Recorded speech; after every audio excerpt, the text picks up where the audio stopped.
اب ہمارے دین میں ہے کہ جو یہ میری بھی آپ رہنمائی فرمائیے گا کہ ہم دوسروں کے جھوٹے خداؤں کو جھوٹا نہ کہو. یہ صرف کافروں کے لیے، مسلمانوں کے لیے نہیں. ہاں، لیکن کہیں وہ آپ کے سچے خداؤں کو جھوٹا نہ جی کافروں کے جھوٹے خداؤں کو کبھی نہیں کہنا چاہیے. جس طرح کہ انڈیا کا فوجی جب غداری کرے گا اسے UN والے حقوق ملیں گے، پاکستان کا فوجی جب غداری کرے گا تو ٹانگا جائے گا. لہٰذا مولوی اگر اسلام کے ساتھ غداری کرے گا وہ ٹانگا جائے گا.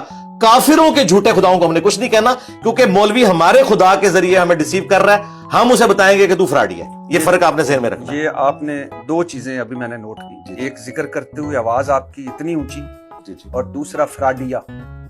کیا چیز؟ اس کے دوسرے لفظ بھی تو ہو سکتے ہیں کہ یہ ٹھیک نہیں ہے، مجھے یہ غلط ہے. اس سے بڑے الفاظ نہیں. فراڈ دین کے ساتھ جو فراڈ کرے اس سے بڑا کوئی فراڈی ہی نہیں ہے. مجھے منافق کہنا چاہیے تھا، میں نے یہ نہیں کہا فراڈی کا.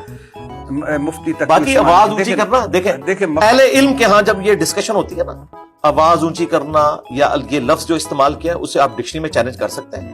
میں آپ کو ڈکشنری سے ثابت کر سکتا ہوں کہ جو دین کو بگاڑ کے پیش کرے قرآن و سنت کی روح سے، وہ منافق ہے، وہ فاسق ہے. میں نے فراڈیا تو بڑا چھوٹا لفظ استعمال کیا، وہ کذاب ہے.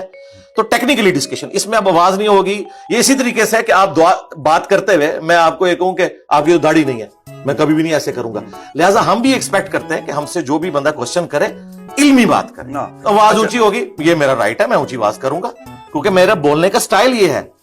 میں عام لیکچرز میں بھی ایسے طریقے سے بولتا ہوں. نیچی آواز میں بھی لاجک اتنا ہی مضبوط ہوتا ہے، دلیل اتنی مضبوط ہوتی ہے. اچھا، میں ویسے کہہ رہا ہوں آپ کا حق ہے جو آپ کر. آپ مجھے بتائیں حضرت عمر کی جو طبیعت تھی غصے والی، اس کی وجہ سے کیا حضرت عمر فاروق رضی اللہ تعالیٰ کی بزرگی یا ان کی دین کے لیے خدمات ختم ہو گئی ہیں؟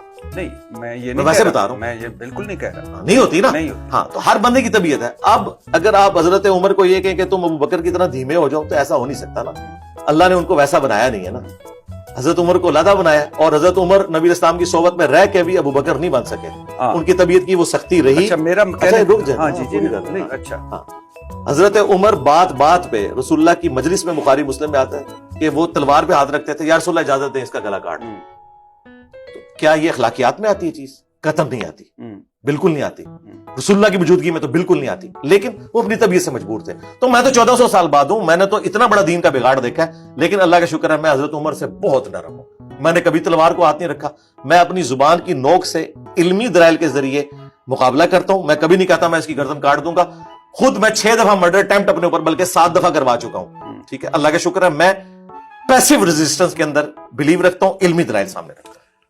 لیکن قرآن میں یہ بھی تو ہے نا کہ نبی سے اونچی آواز نہ کرو. رسول اللہ کی موجودگی میں بالکل نہیں کریں گے. ہاں بالکل نہیں کریں گے. تو اس سے کچھ اور مطلب بھی تو نہیں، کوئی مطلب نہیں نکلتا. وہ تو تعریف ہے قرآن کی، پھر اگر کوئی مطلب نکالتا ہے تو تعریف ہے. اچھا ٹھیک ہے. اچھا، اور اب اگلی بات بھی میں کروں. صحیح مسلم میں 2005 نمبر حدیث ہے، نبی الاسلام جب ممبر پہ بیٹھتے آپ کی آواز بلند ہو جاتی، آپ کے غصے میں اضافہ ہو جاتا، آنکھیں سرخ ہو جاتی، جیسے کوئی جرنیل اپنی فوج کو تیار کر رہا ہے. یہ سٹائل صحیح مسلم 2005 نمبر حدیث میں یا میرے اندر تھا یا ڈاکٹر سرار کے اندر تھا. یہ سنت سٹائل ہے، ممبر کا تقاضا نہیں ہے.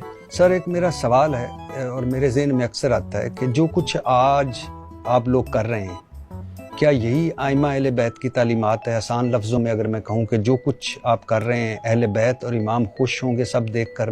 مثال کے طور پر یہ ماتم، یہ سینہ کوبی، یہ زنجیر زنی، یہ تعزیے، یہ ذوالجناح، یہ جنازے، کوئی کوئلوں پر چل رہا ہے، کوئی خود کو لہو لہان کر رہا ہے. دیکھیں، بعض چیزیں تو میں مانوں گا اس بات کو کہ بعض چیزیں توہین مذہب کا سبب ہیں، بعض انداز اور بعض طور طریقے. مثلا یہی کہ کوئی سوئی گھسا لی اپنے وجود میں، کوئی پیٹ میں کوئی چیز گھسا لی، کوئی اس ٹائپ کی حرکت کے جس سے مذاق بنے، کوئی حرکتیں کرنا کچھ اس طرح کی جو بعض ممالک سے بھی تصویریں آ رہی ہوتی ہیں، ہمارے ملک کے اندر بھی بعض چیزیں نظر آ رہی ہوتی ہیں. تو لیکن جہاں تک ماتم کی بات ہے، رونے کی بات ہے، گریے کی بات ہے، اس پر ہمارے پاس دلائل موجود ہیں، اور ائمہ اہل بیت نے ہمیں اس کام پہ لگایا ہے.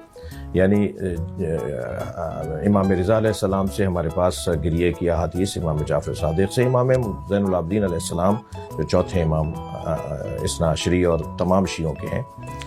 میں نے عرض کیا کہ چھٹے امام تک تو سارے شیعہ مشترک ہیں، بعد میں پھر چھٹے امام کے بعد اختلافات شروع ہوئے اور فرقے بنے.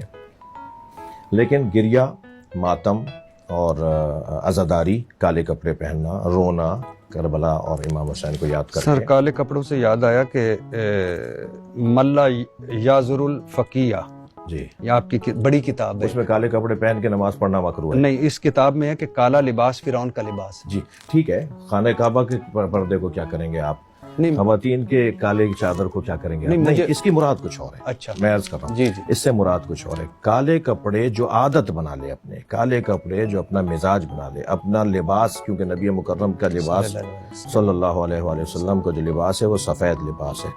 مولا علی علیہ السلام کا جو لباس ہے وہ سفید لباس ہے.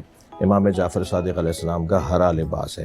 تو ائمہ اہل بیت نے بھی، اصحاب ائمہ اہل بیت نے بھی اپنے لباس کے کلروں کو، رنگوں کو تبدیل کیا ہے. لیکن اگر کوئی شخص یہ طے کر لے کہ مجھے اس سے ہٹ کر کوئی اور رنگ نہیں پہننا، اور وہ رنگ بھی جو ہے وہ مشابہ ہو بعض عادات اور اطوار کے ساتھ، اور جس زمانے کے لوگوں میں یہ مثلا بنی امیہ کا لباس ہو گیا تھا کالے کپڑے پہننا، بنی عباس کا لباس ہو گیا تھا کالے کپڑے پہننا. ایک دور آیا کہ سادات جو تھے وہ صرف سبز امامہ پہنتے تھے. پھر ایک دور آیا کہ سادات کالا امامہ پہننے لگے، اور شناخت ہو گئی کہ جو کالا پگڑی باندھے ہوئے، امامہ باندھے ہوئے، وہ سید ہے.